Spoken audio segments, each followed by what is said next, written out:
There's lots of controversy about how we're going to feed 9 billion people by 2050. And I think in many respects that that's not looking at the question in the right way. The key question is, how are we going to feed 9 billion people sustainably?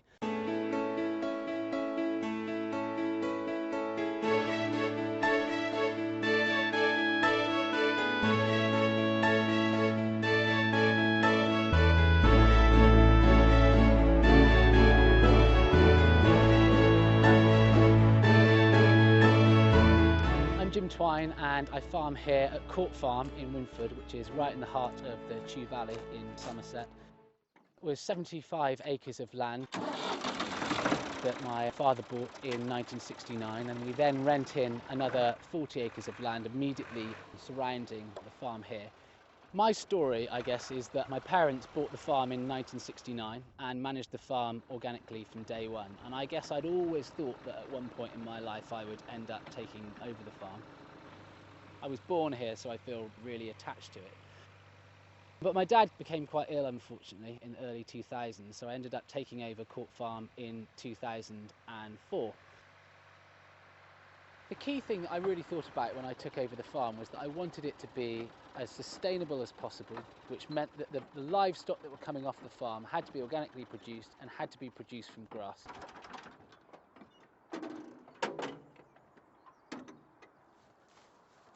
Come on! These are our beef cattle. They're predominantly North Devon and South Devon, and we're moving our herds across to those two breeds. And the reason that we're doing that is they work really well on our grass-based organic system, and they're also native breeds that are from the southwest traditionally.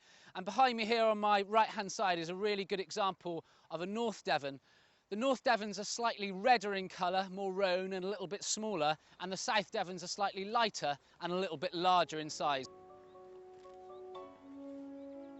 I consider that I was really lucky to be able to take over Court Farm from my father, but I soon realised that it wasn't going to be possible for me to be able to run the farm on an ongoing basis without working in partnership with other local producers.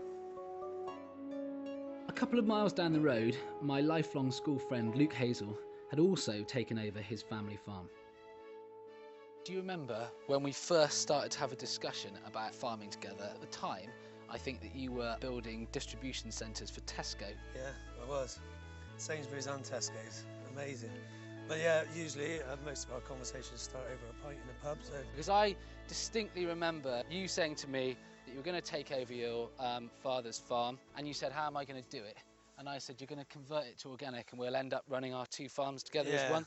Yeah, exactly. Well, when I first took over in 2003, the farm was very, very different to what it is now. We had Limousin's, we had continental breeds where it would be necessary to finish off of grain and barley and various different feeds.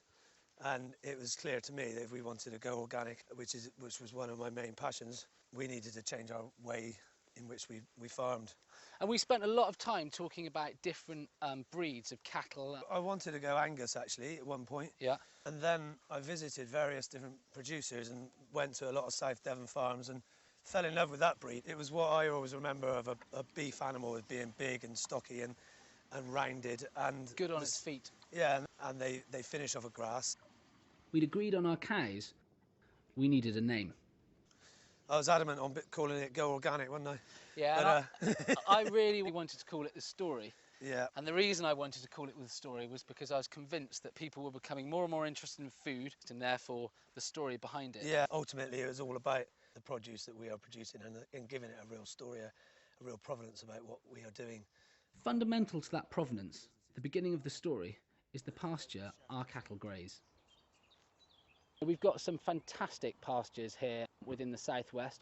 Court Farm has got a particularly diverse range of pastures on the farm. Since my father took over the farm's never had any pesticides, never any fertilisers, never any external inputs onto the farm whatsoever. So we've got a really wide range of different grasses. And we know those grasses are capable of rooting at different levels, therefore being able to activate different minerals and different micronutrients within the soil. And the key way in which we make the system work is by using clover, using nitrogen fixing legumes within the crops that we produce at the farm that take nitrogen out of the atmosphere, lock it away in the soil, and create a healthy, vibrant soil that enables us to be able to produce really healthy crops that we can feed to those healthy animals and then ultimately, of course, healthy people. Our cows don't just graze our fields, however.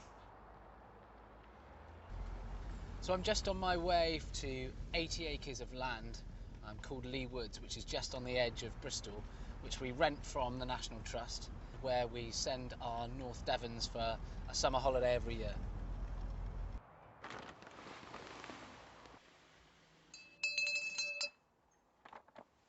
The cows need checking every day. With so much land to forage, the first challenge is often to find them. One of the things I was a little concerned about when we first brought the cattle onto the site was the number of visitors that you've got. Yeah, we probably getting on for 100,000 visitors a year. And I think that's been one of the really nice things, is actually just watching the really positive reaction from people. Yeah. I always feel it's very antisocial doing this, Phil, because it means that you get all half deafened.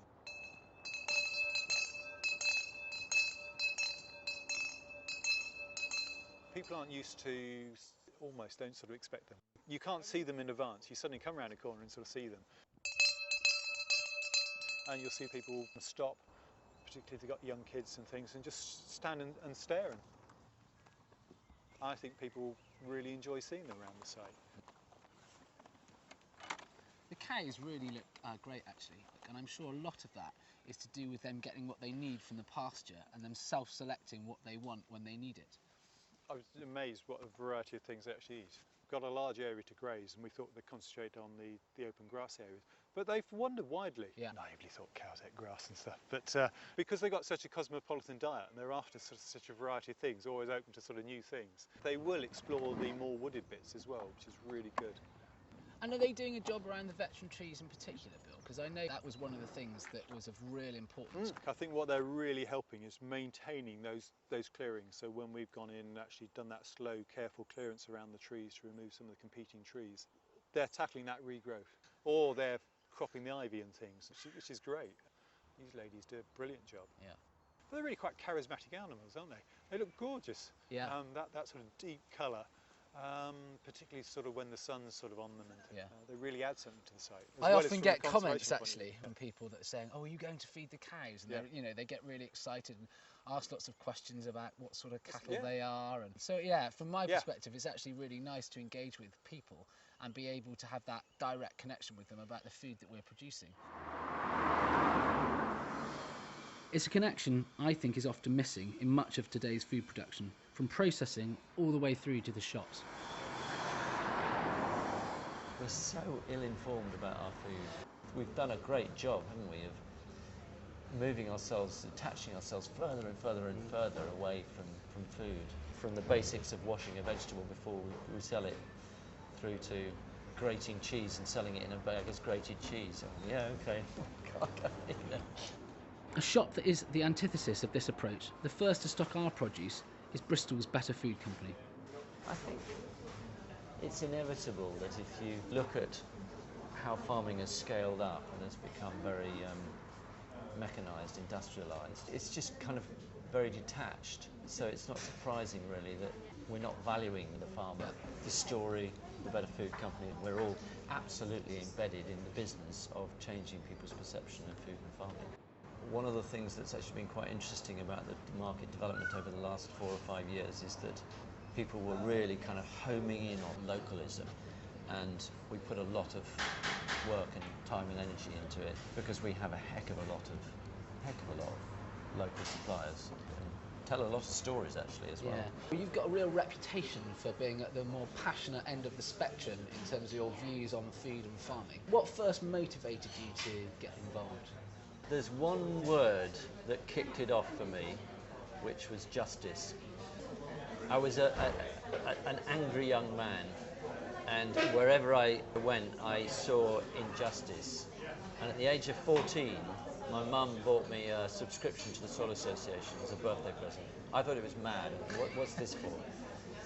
But something in reading it, dutifully, because it was my birthday present, something in that kind of sparked, and I started reading about how farming was going, and there was just an immediate sense of the injustice of it. You know, it's like food justice is so important.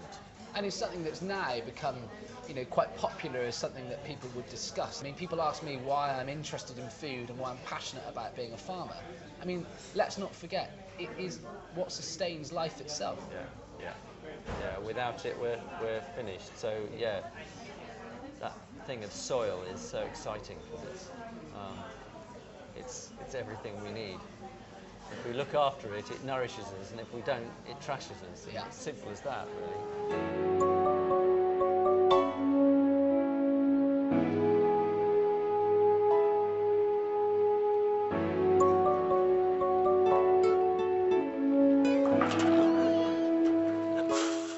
It's a philosophy that underpins the way Emma and Bill Yates farm,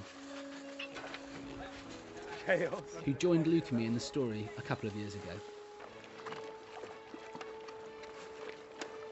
Bill and Emma have a really strong background in producing organic pigs and poultry, and have a really unique poultry production system. And by putting all of those elements together, we were able to offer that full range of beef, lamb, pork, pigs and poultry. And these are 4.5, 5 weeks old, and now they're out of the house. They've been coming out since they were 3 weeks of age.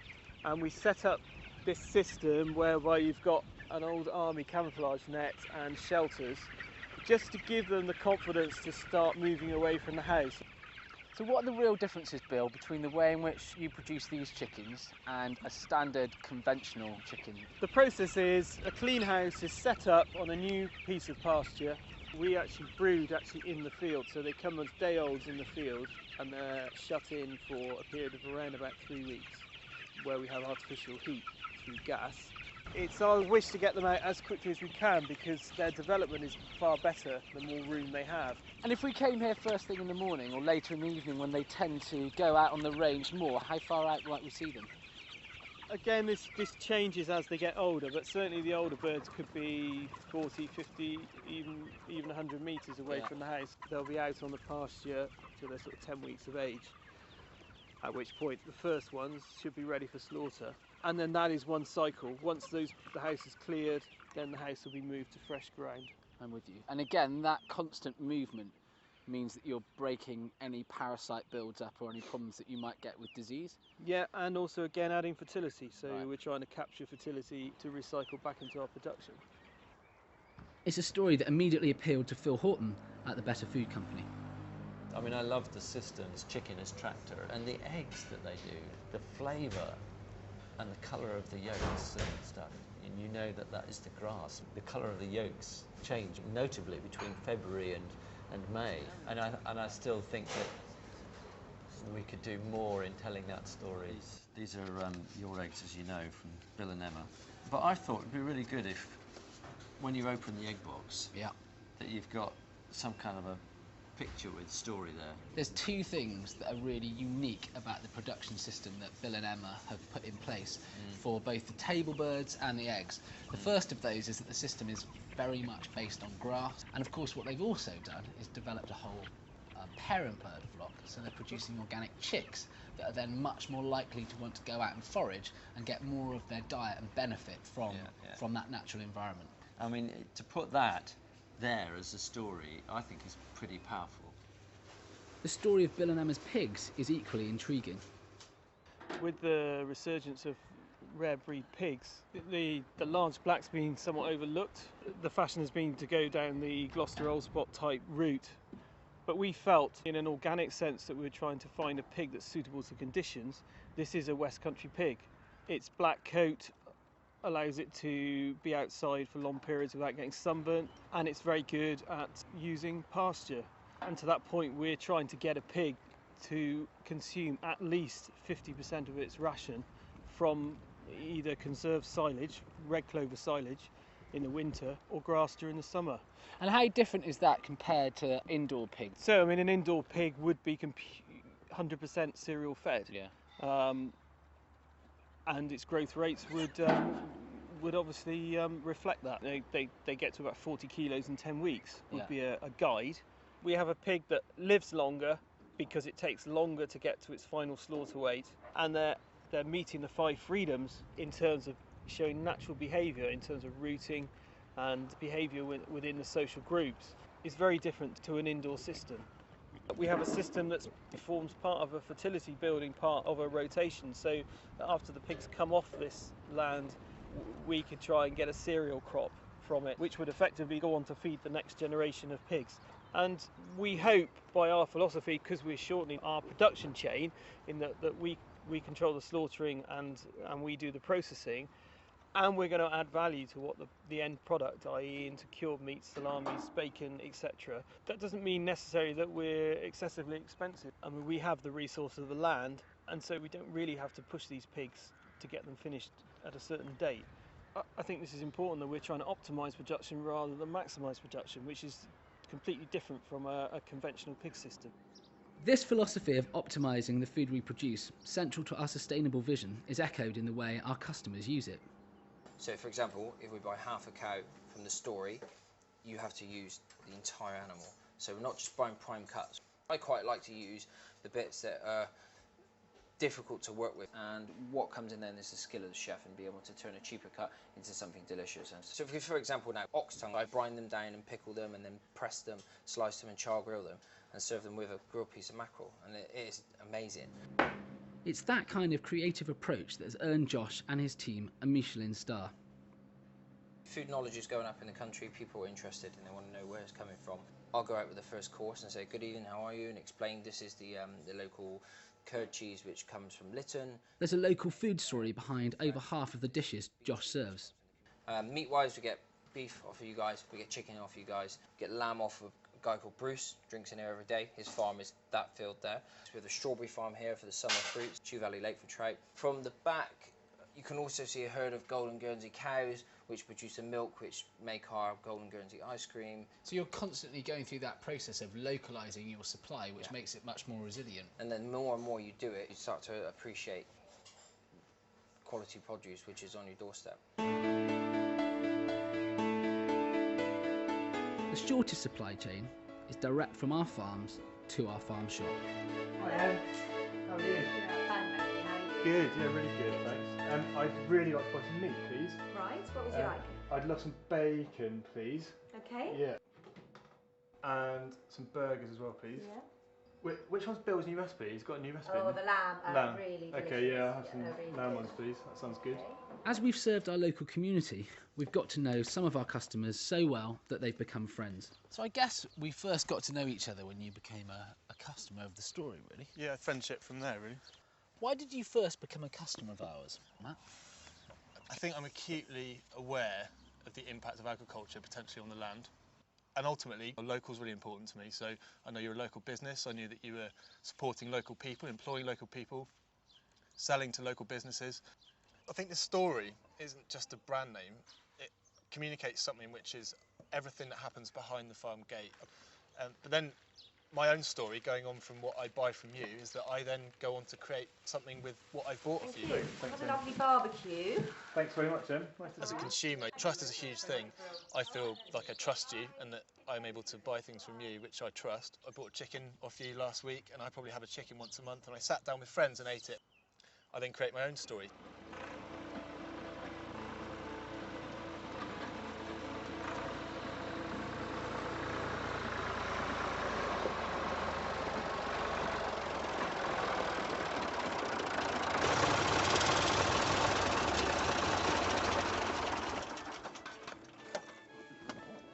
I often think that the organic and sustainable food movement has been really unfairly characterised as something that's for a small proportion of people within society, and I fundamentally disagree with that.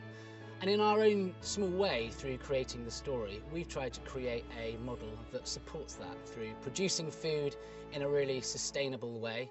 And because we don't have any middlemen processing that food, we do it ourselves, we're able to offer a product to our local consumers that's something that's really healthy, that's really nutritious, that's been produced locally to the highest organic standards.